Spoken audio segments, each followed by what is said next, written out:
Hello મિત્રો, આજે અમે આવ્યા છીએ કે અમારા એક ભત્રીજીનો જન્મદિવસ હતો. તે નિમિત્તે એક માનવ સેવા મંદબુદ્ધિ આશ્રમમાં કે જેમાં ઘણા બધા એબ નોર્મલ વ્યક્તિઓ છે.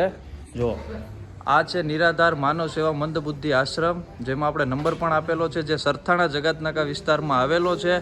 તો જે કોઈ પણ આવા એબ નોર્મલ બાળકોની સેવા કરવા કે તમે કોઈ પણ નાસ્તો કરાવવા કે જમાડવા માટે આવવા માંગતા હોય ને, તો ફટાફટથી જે મેં આ બેનરમાં તમને બતાવેલું છે ને તેમાં કોન્ટેક કરજો ને તમે પણ તમારાથી બનતી કોશિશ કરજો.